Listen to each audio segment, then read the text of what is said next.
Welcome back. The Rivers State Governor Wike has raised alarm over what he describes as the multiplicity of accounts allegedly belonging to the state government in various banks. The governor asked a group of regional managers and heads of banks in the state to review and close accounts considered illegal. He also announced the emergence of a new tax policy. Our correspondent, Pt.3, reports. In continuation of the Rivers State government's drive to block revenue leaks and harmonize levies, regional managers and other heads of Nigerian banks in the state are meeting with the state governor and other government officials in Port Harcourt, the state capital. Now you ask yourself, how can government operate almost 50 accounts in one particular bank? So obviously you know that something is wrong somewhere. As a bank, you have 22 active one, 23 dormant. So there's no way we can accept this at all. We want to know which accounts are those ones, because many ministries or some people open accounts on behalf of government without authorization. We don't know the search criteria NIPS used to develop this list. It could be anything that is Rivers State they generate and they send. And it's likely the information may not be wholly true. Just like what you said, sir, it would be fair if we could have access to that list and justify some of these accounts. Then time to look through the documents. An apparently dissatisfied governor says those who flout the instruction of payment of revenues and levies will have themselves to blame. People come and do all kinds of things. I've announced it. Nobody that will come up with a harmonized list and how you go about it. And some of you will rush and go and pay. I'm not business there. If anybody who does not pay me, I will seal up the place. The governor then inaugurated the state hospital management and pension boards.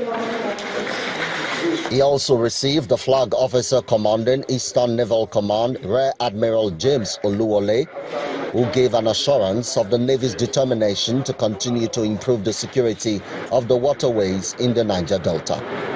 Pt.3, Channels Television News. The president of the Institute of Chartered Accountants of Nigeria, Titus Shweton, has applauded Anambra State for remaining one of the most viable states in the country despite the present economic recession.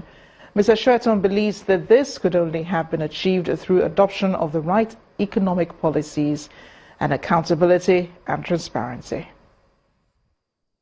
The delegation from the Institute of Chartered Accountants of Nigeria, ICAN, led by the national president, Deacon Titus Shweton, are the guests to Governor Willie Obiano at the Government House in Awka, the state capital. The ICAN president told the governor that they are in the state to evaluate the operations of 2 of its districts in Awka and Onitsha. He commends the governor for adopting accountability and transparency in the governance of the state and has asked him to go a step further by ensuring compliance with international best practices. In spite of the economic recession experienced in the country, Anambra State government, under your able leadership, has continued to pay workers' salaries as and when due. The importance of training of chartered accountants cannot be overemphasized, and it's a well-known fact that knowledge is a perishable commodity. It is very imperative for a chartered accountant to be exposed to continuous training in this era of changing business environment in which we operate. More members in the state employment should be sponsored to the following programs organized from time to time by the Institute. Governor Obiano assured the delegation that his administration will support on-the-job training for the state civil servants. We don't joke with training here, and we will continue to do so. We'll also be willing to support some civil servants that want to write ICAN. Subscriptions are paid from their various salaries. Similarly, the ICAN members will do the same. Considering the financial difficulties the country is in now, it may be difficult to meet all those requests that we make. But as time goes on, we see which of them we can meet and how we're going to make that. Governor Obiano, who's a fellow of the institute assures the team of his commitment to sustaining professionalism in the state's accounting system in line with ICANN's standards. 44 billion euros. That's how much the European Union has set aside for digital economic collaboration between Africa and Europe. The Vice President of the European Commission for Digital Single Market, Mr. Anders Ansip, has been in Nigeria to familiarize himself with the opportunities and challenges of digital economy in the country.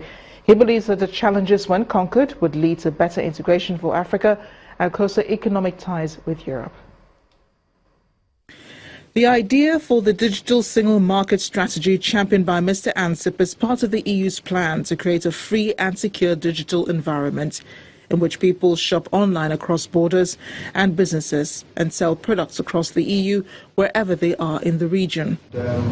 What do you think At a press briefing in Lagos, he spoke more about the benefit that this collaboration portends. We created a European Fund for Strategic Investments and it helped private companies also to make those investments in the European Union. Now we decided already to double this volume of the fund in the European Union. Nigeria is his first stop on this familiarization tour. But while details of the fund will be worked out over time, Mr. Ansip says Nigeria has better advantage than other countries in Africa. In Nigeria, you already have digital registers, and it's quite easy to compare different registers and to figure out who is getting money and who didn't deserve this taxpayers' money. So ghost workers, for example, allowances, etc. It's a question about efficiency. In some countries, just because of those digital solutions, governments they were able to save billions of euros or dollars.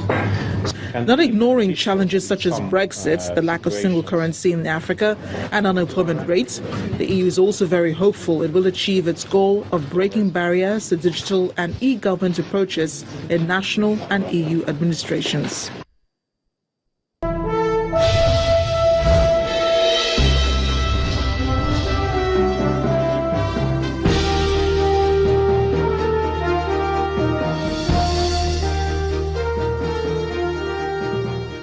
Marachi, welcome to Business News. The federal government says its much anticipated National Economic Recovery Growth Plan will be ready before the end of this month. According to a statement by the Office of Budget and National Planning, this will help address the current economic challenges. Government plans to align monetary, trade and fiscal policies, expand infrastructure, revamp the 4 existing refineries and improve ease of doing business in Nigeria. The Recovery Growth Plan is a follow-up to the Strategic Implementation Plan of the 2016 budget, and it is expected to be launched by President Muhammadu Buhari.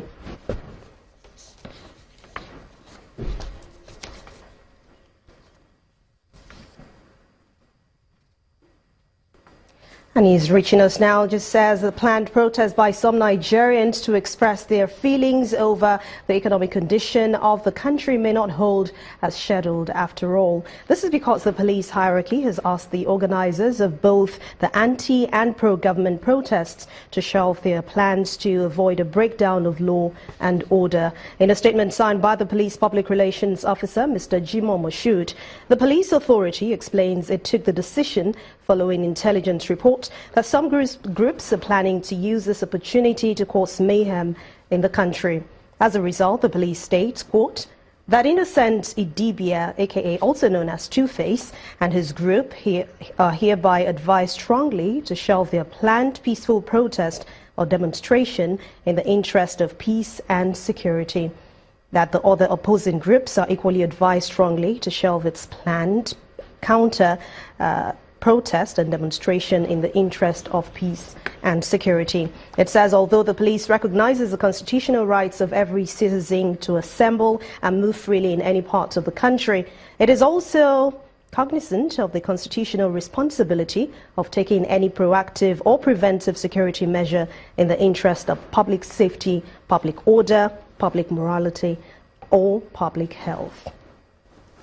Let's continue with our business stories. Interbank lending rate is up 12% today after the central bank sold about 400 billion naira of treasury bills. But traders are saying that the CBN sold about 82 billion naira in the 181-day paper at 18%, mopping up liquidity from the money market and pushing up the cost of borrowing among commercial lenders. And traders are also saying the CBN moved to reduce liquidity with the sale of open market operation bills, which fetched returns above the inflation rate today. Nigeria's stock market ended the better part of the week in the red as profit-taking dominated 4 sessions into the new month of February. Bisi Adebayo tells us more.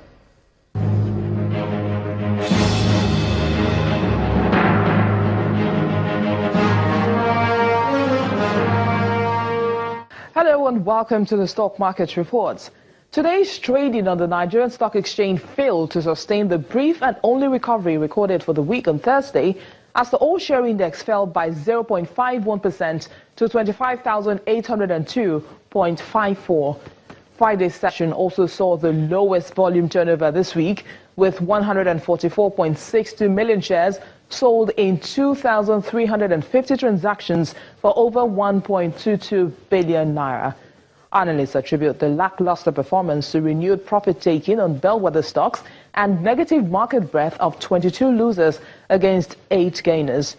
The top 3 losers for the day were AXA Mansard, UAC Pt.3 and UACN, while the top 3 gainers were Guinness, Nigerian Police Microfinance Bank and Sterling Bank. On the activity chart, FBN Holding pulled the highest turnover, followed by Staco Insurance and GT Bank. And that's it on the Stock Market Reports. I am Bisi Adebayo.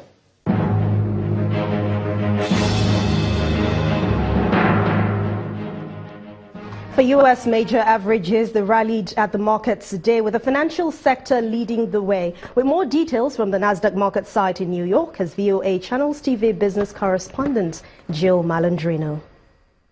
U.S. stocks opened higher following a better-than-expected employment situation report. More jobs were added than consensus expected, but the jobless rate rose to 4.8% and average hourly earnings grew 2.5% from January 2016. Now, this is the weakest that we've seen since August. The data representing the final figures under President Barack Obama indicate the job market is still enjoying steady growth, though it isn't tight enough to yield hourly wage growth for worker pay. This is why we could have seen the futures pop this morning and we had a strong open, because it can be construed that the Federal Reserve may keep monetary policy easy rather than tightening. In fact, the Dow crossed back up over the 20,000 level briefly at the open of trade. Banks were leading early market gains after reports that U.S. President Donald Trump may scale back laws enacted in the wake of the financial crisis, the Dodd-Frank Act. Tech stocks were also getting in the early going, despite weakness at internet retail giant Amazon, whose shares were down over 3% after guidance fell short of expectations last night. Now going to trade this morning, the Dow Jones Industrial Average was down about 1% for the week so far, while the S&P 500 and NASDAQ Composite were set to post modest losses for the week. We could see that turnaround if we continue to have a strong session. In fact, we're up at just about the highs of the session at 10:15 Eastern. Turning to next week's calendar, the earnings parade marches on, although we'll start to wind down after that. Mostly retail industrial materials are on tap, as well as Twitter. Speaking of Twitter, the market mover continues to be Trump's tweeting on corporate and political agendas. Traders seem to be focusing on that and macro impacts more so than economic data as they charter new trading territory under the new administration. From the Nasdaq market site in New York, I'm Jill Malandrino, and this is VOA Channels Business News. Thanks a lot, Jill. Major stock equities around the world ended in mixed sentiments today, with impressive January jobs data from the United States helping European markets. While for some Asian stocks, they dropped after resuming from the New Year holidays. Let's check out the numbers.